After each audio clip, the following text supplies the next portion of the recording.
Hello hi दोस्तों, राम राम। आप सभी लोग कैसे हो? मुझे विश्वास है आप सभी लोग अच्छे ही होंगे। आज हम बात करते हैं आईबीएस संबंधित बात। और आईबीएस संबंधित बात में एक बात करनी है कि आईबीएस में इंसान को किस प्रकार रहना चाहिए। अगर आपको आईबीएस है तो आपको रहने का तरीका नहीं मालूम है।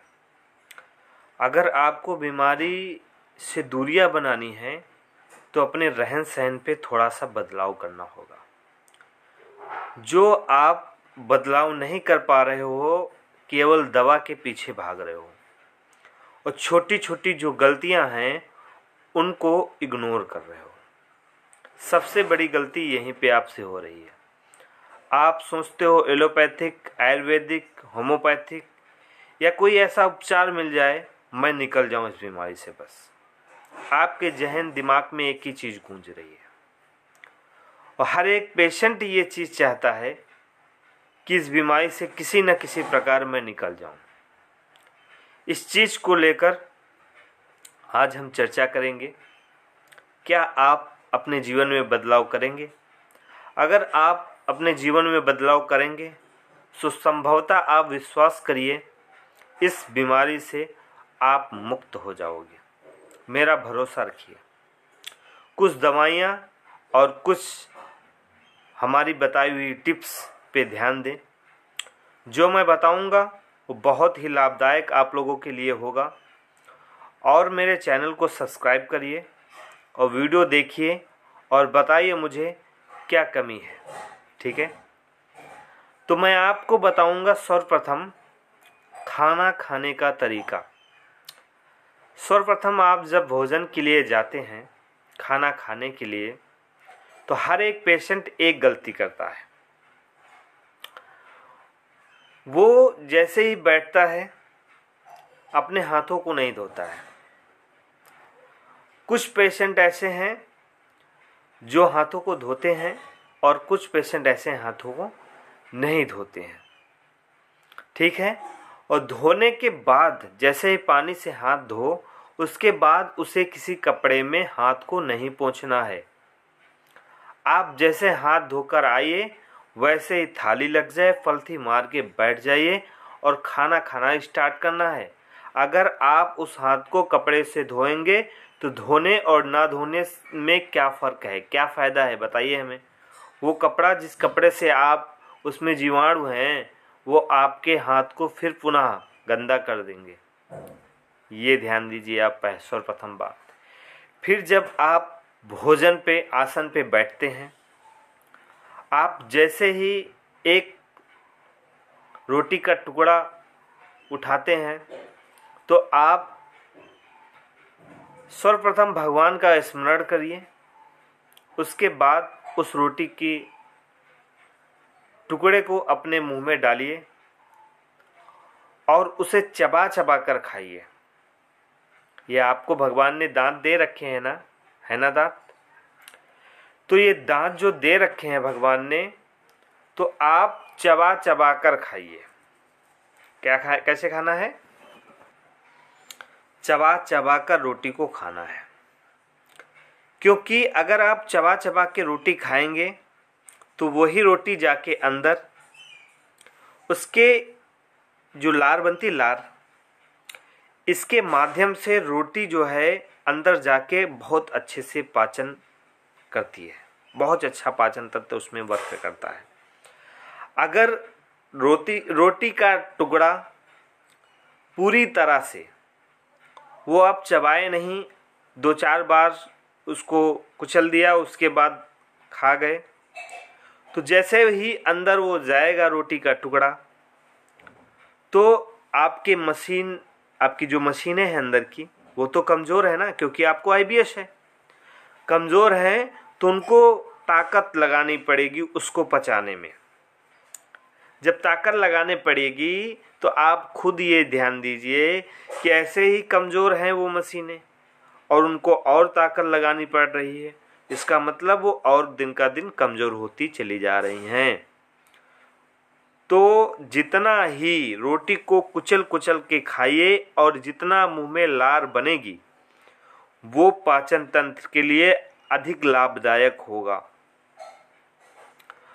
उसके बाद आप भोजन करके पानी पीजिए और पानी पी के 1 गिलास से ज़्यादा आपको पानी नहीं पीना है भोजन करने के बाद, ठीक है। ये मेरा कहना है, मेरा मानना है 1 गिलास से ज़्यादा पानी नहीं पीना, उसी में हाथ भी धो लेना है, उसमें भी मुंह भी धो लेना है और पानी भी वही 1 गिलास में पी लेना है। उसके बाद आपको बैठना नहीं है, उसके बाद आपको टहलना है, पूरी तरह से आपको टहलना है अच्छे तरीके से। उसके बाद आप आसन पे आइए, अपने बिस्तर पे आइए, गुनगुना पानी पीजिए पेट भर के और प्रभु का नाम स्मरण करके लेट जाइए। जो भी दवाइयाँ खाते हैं आप खाइए। फिर सुबह उठिए, आप सुबह उठते ही गुनगुना पानी पीजिए, सुबह उठते ही आप गुनगुना पानी पीजिए पेट भरकर। उसके बाद शौच के लिए पुनः तुरंत मत जाइए, कुछ देर आपको टहलना है, कुछ देर आपको टहलना है। उसके बाद जब प्रेशर आपका बने तब आप फ्रेश होने के लिए जाइए। उसके बाद हमें बताइए कि आपका पेट साफ हो रहा है या नहीं हो रहा है, लेटरिन कैसी आ रही है। और साफ सफाई का विशेष ध्यान रखिए इस बीमारी में, नहीं तो आपको इन्फेक्शन जैसी समस्याएं पेट में हो सकती हैं। तो इससे छुटकारा पाने के लिए बहुत सारी दवाइयां हैं, लेकिन उपचार भी हैं, बस आप भरोसा करिए। देखो, सर्वप्रथम मैं झूठी बात नहीं कहता, सच्ची बात बोलता हूँ। देखो, अगर आपके अंदर छल कपट नहीं है, अगर इंसान आप अच्छे हुए तो मैं विश्वास करिए आपको मैं फ्री में इलाज दूंगा। अगर आपकी बातचीत अच्छी न लगी मुझे, अगर आप लगे मुझे चालाक हो, तो सर्वप्रथम आपसे फीस ली जाएगी। लेकिन मैं जहाँ तक हो सकेगा मेरे से, मैं किसी से पहले पैसा नहीं लेता हूँ। मैं पहले अपनी दवाइयाँ चलाता हूँ, दवाइयाँ बताता हूँ, देता हूँ, वो खाता है। बंदे को जब आराम मिल जाए, 4 से 5 दिन में आराम मिलना स्टार्ट हो जाएगा, और जब मिलना स्टार्ट हो जाए जब वो पेमेंट करेगा। और मेरी तरफ से कोई फीस नहीं है कि मेरी 1000, 2000, 3000, 5000 इतनी बड़ी रकम, क्योंकि मैं जानता हूँ इस बीमारी में कितने लोग जूझ रहे हैं। इतना पैसा किसी के पास नहीं होता है कि मुझे वो पैसे से तौल सके। लेकिन मैं इस बीमारी से मुक्त होकर आप लोगों की मदद करना चाहता हूँ। बहुत सारे यूट्यूबर हैं, मैं किसी यूट्यूबर की बात नहीं करता, लेकिन एडिट करके वीडियो वो डालते हैं और कहीं रिकॉर्डिंग डालते हैं, कहीं किसी की फ़ोटो लगाते हैं, उससे बात करते हैं, आपको दिखाते हैं कि ये देखो ये बंदा सही हो रहा है, सही हो गया। एक समय मेरे साथ ऐसा छल हुआ था। विजय सैनी नाम का एक व्यक्ति था, आप लोग जानते हो शायद। ऐसा ही मेरे साथ वीडियो बना लिया था उसने, और मेरे से बोला कि आप बोलिए कि आप पूरी तरह से सही हो चुके हैं। और मैं उस वीडियो में बोला था कि मैं सही हो चुका हूँ। लेकिन जैसे ही 5 से 7 दिन बीतने के बाद मुझे आराम मिला था, लेकिन फिर पुनः बीमारी रिटर्न आ चुकी थी। लेकिन तब तक वो वीडियो मेरा वायरल हो चुका था। तो ऐसे खतरनाक व्यक्तियों से आप दूर रहिए। आपकी रिकॉर्डिंग करेंगे, आपसे बात करेंगे, आपसे बोलेंगे आप अच्छे हो, आप कहोगे हाँ अच्छे हो। देखो भाई, झूठी कहानी मत रचिए, क्योंकि आपके झूठ बोलने से कितने घरों में बच्चे हैं, उनके माँ बाप कमाते हैं और वो उनका पेट नहीं भर पाते हैं। आपको 5000, 10,000 फीस दे देते हैं और उनके बेटे बिलखते रहते हैं, वो तड़पते रहते हैं। तुम क्या जानते हो वो दुआ देगा? तुम्हारे लिए भगवान से दुआ मांगेगा? वो बद्दुआ के सिवा आपके लिए कुछ नहीं मांगेगा। देखो, ये मृत्यु भूमि है, यहाँ कर्मों का हिसाब होता है, और हमारा हो या तुम्हारा, सबका हिसाब होगा, एक एक पाई का हिसाब होगा। अगर मैं किसी का फालतू का रुपए लूँगा तो उसका मुझे भुगतान करना पड़ेगा। तो मुझे ऐसे फालतू का रुपया किसी का नहीं चाहिए। सर्वप्रथम मेरी दवा से आपको आराम मिलना स्टार्ट हो जाएगा। उसके बाद मैं अपनी खुद की दवा है जो मैं आपको बताऊंगा, जिस दवा से सही हुआ हूँ वो दवा फिर चला देंगे। सर्वप्रथम मेरा मकसद सिर्फ और सिर्फ आपको आराम देना है। जैसे आपको भरोसा हो जाए इस बंदे की दवा से मुझे आराम मिलना स्टार्ट हो गया, तो आप ये मान लीजिए कि आपको बीमारी से मैं मुक्त कर दूंगा। और सर्वप्रथम आपको वीडियो ज़्यादा नहीं देखना है, इधर उधर की बातें नहीं सुनना है, क्योंकि आज के समय में YouTube पर बहुत सारे यूट्यूबर हैं और वीडियो बना रहे हैं IBS के नाम पर, और वीडियो बनाते बनाते आप लोगों को गुमराह भी कर रहे हैं। और आप लोग IBS पेशेंट हो, आप बस आपके जहन और दिमाग में एक ही चीज़ गूंजा करती है, कोई न कोई ऐसा रास्ता मिल जाए, कोई न कोई ऐसा व्यक्ति मिल जाए जो इस बीमारी से मुझे मुक्त कर दे और निकाल दे। लेकिन आप निकल नहीं पाते हो, फंसते चले जाते हो, रुपया बर्बाद होता चला जाता है आपका। तो ऐसे लुटेरे लोगों से आप बच के रहिए। और मैं आपको बता दूं, विश्वास करिए, भरोसे पे ज़िंदगी टिकी हुई है।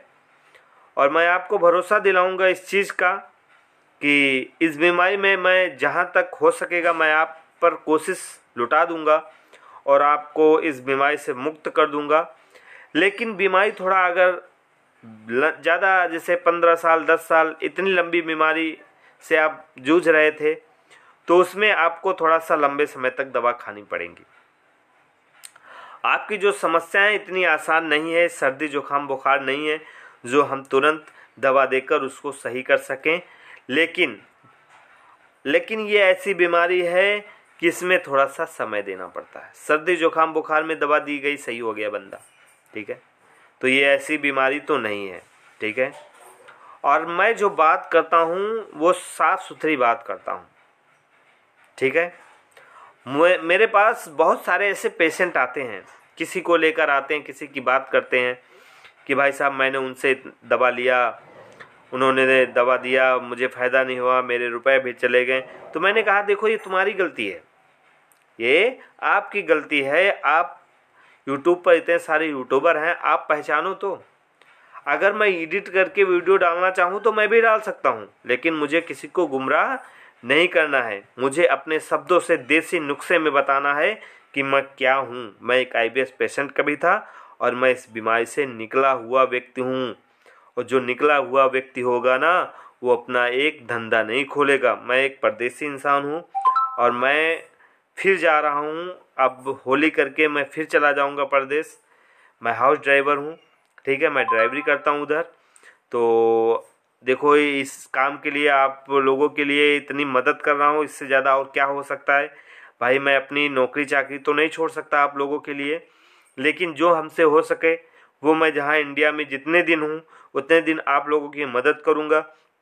उसके बाद अगर प्रदेश चला गया, उसके बाद वहाँ से व्हाट्सएप पे हमारी तुम्हारी बात होती रहेगी, IMO पर बात होती रहेगी। मैं दवाई बताता रहूँगा और आप लोगों को सुझाव देता रहूँगा। आप लोग निकलते चले जाओगे, भरोसा रखिए, ठीक है। और जो व्यक्ति यहाँ बैठे बैठे यूट्यूब पर वीडियो बना रहा है, एडिट कर रहा है, आपको बेवकूफ़ बना रहा है, ये ध्यान दीजिए। आपसे 5-10 हज़ार रुपये ले रहा है, इसका मतलब उसका घर अच्छे से चल रहा है, आपके घर को बर्बाद कर रहा है। आप समझदार हो तो समझो कुछ बातें, ठीक है। मैं समझाता हूँ आपको इसलिए क्योंकि इस बीमारी से हर एक व्यक्ति परेशान है, और परेशान करने वाले यूट्यूबर ही हैं, इंसान को परेशान कर रहे हैं। मेरा मकसद बस सिर्फ और सिर्फ इंसान का रुपया बचाना है और उसे बीमारी से मुक्त करना है। चाहे जैसी IBS, चाहे जैसा हो, कॉन्स्टिपेशन हो या लूज मोशन हो या माइंड की जो भी समस्याएं हैं, जो भी समस्याएं आ रही हैं, वो पूर्णतः आप विश्वास करिए जड़ से समाप्त हो जाएंगी। बस थोड़ा सा समय ज़्यादा देना होगा। समय आप देंगे जैसे ही ज़्यादा, इस बीमारी से आपको हम मुक्त कर देंगे, ठीक है। और ठीक है दोस्तों, राम राम। फिर नेक्स्ट वीडियो में नए तरीके से बात करेंगे।